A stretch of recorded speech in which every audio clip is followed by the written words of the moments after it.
Magandang oras, magandang buhay mga katiyats, mga kababayan. Good news ito dahil Singapore mismo, ang Development Bank of Singapore ay umamin. Ayon sa artikulo dito sa Inquirer.net ay umamin ang Singapore na sila'y malalampasan daw natin ngayong taong 2025 sa ekonomiya sa pagtaas dahil ang ating economic growth ay 5.8% na daw at yung kanila ay bumaba.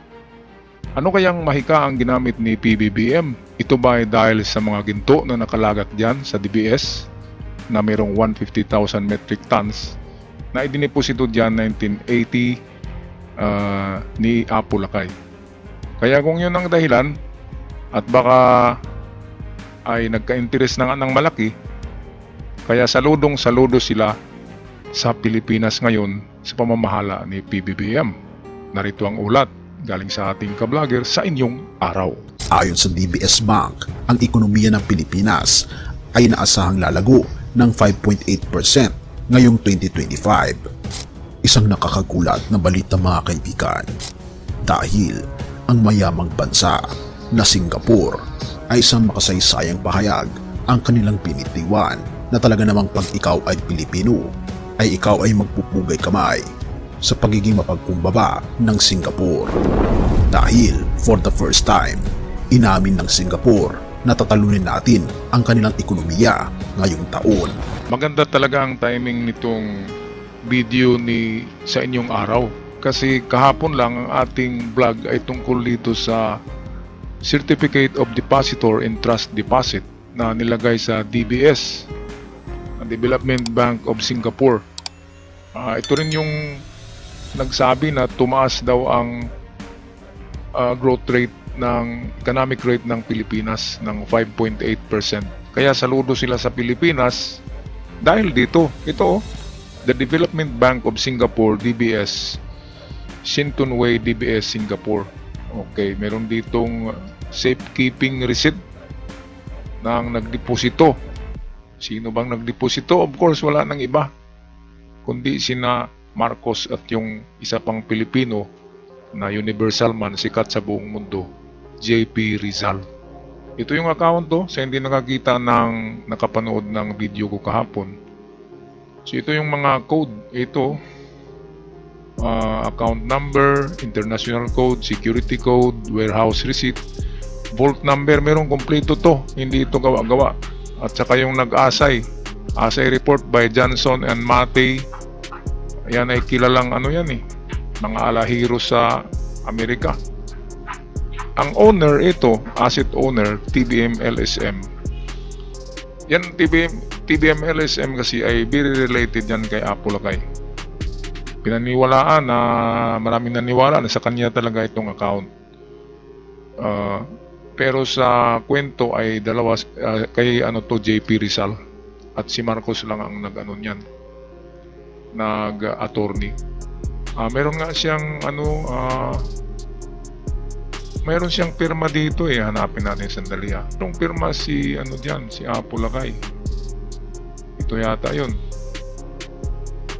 Ito. Ito mga signatories to.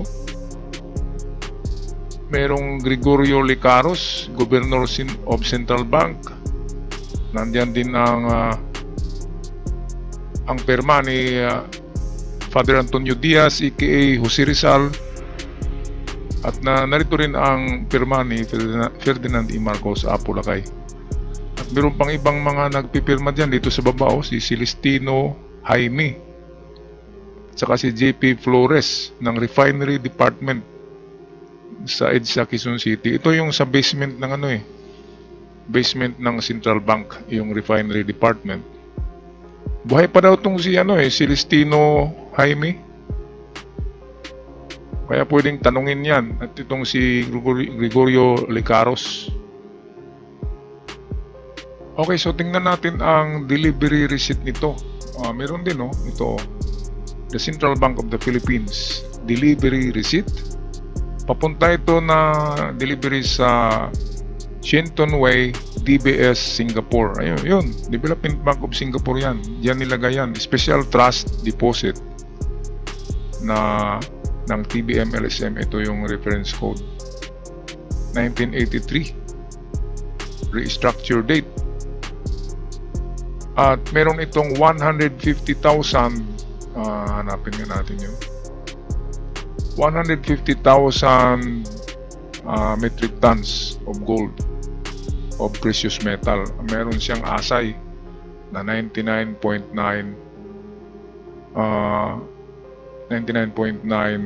pure gold.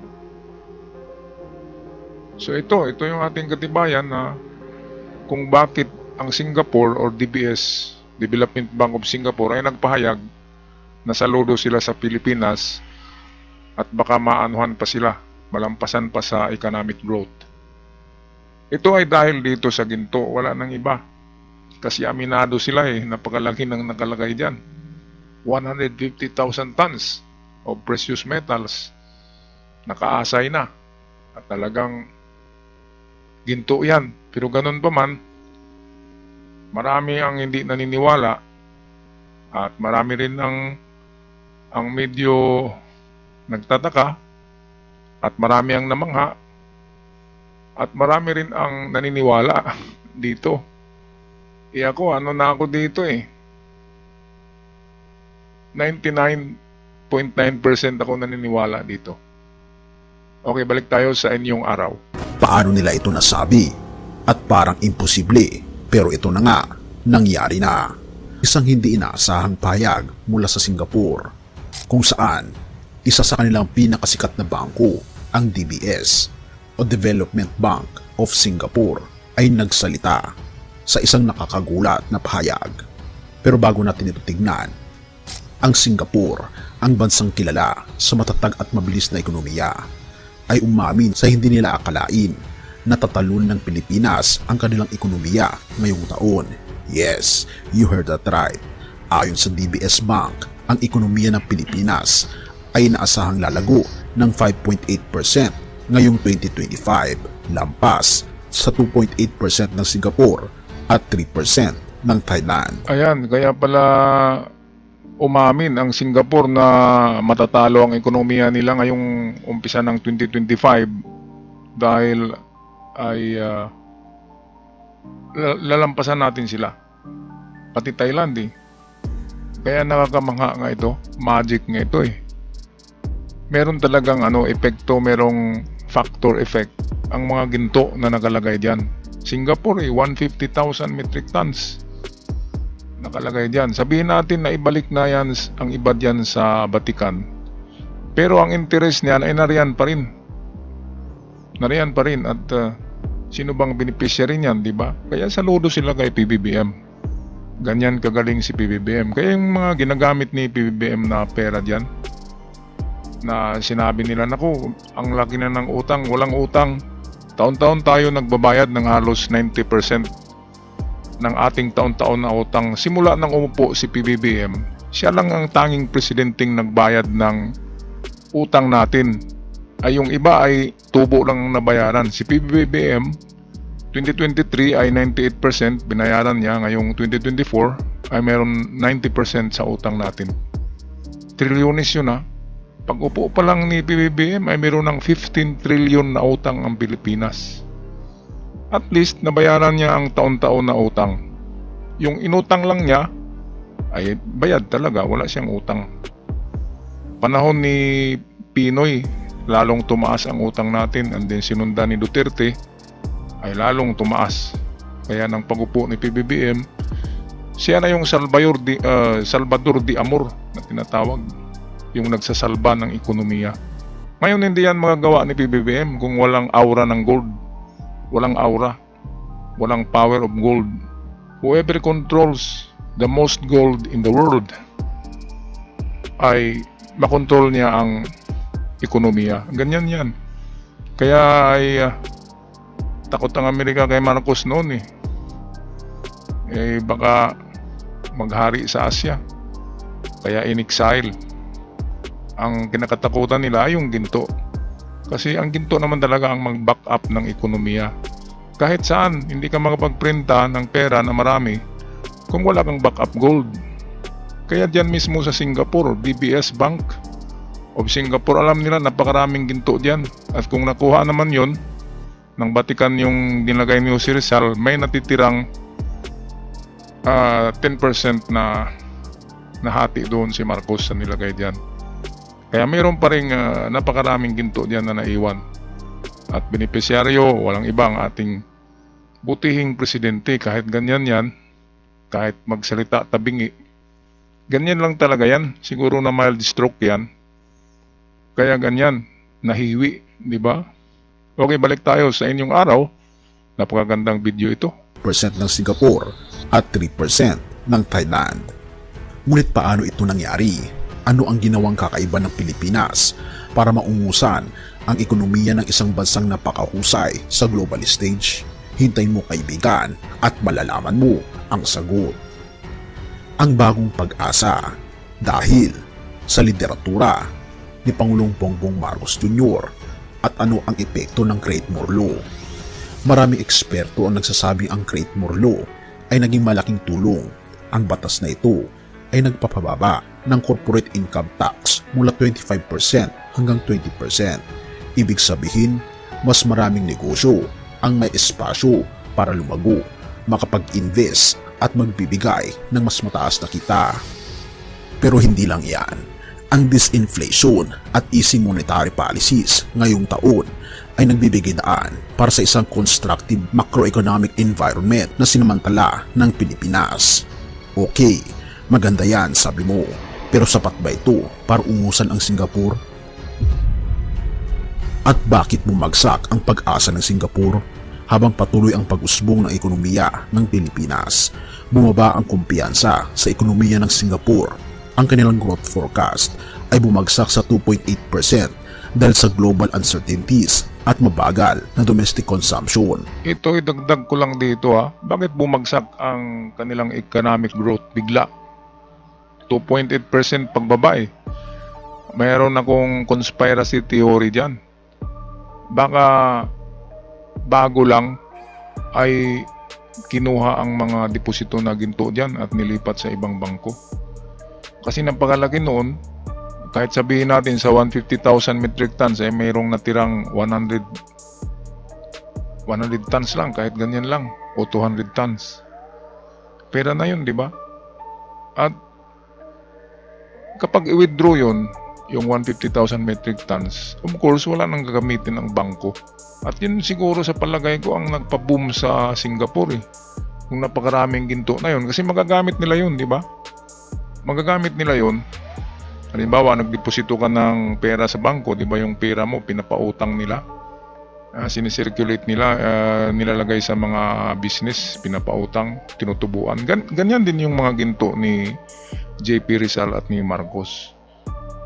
Ginamit yun sa negosyo, kaya biglang boom ang Singapore noon Sa tulong yan ng ginto ni Marcos.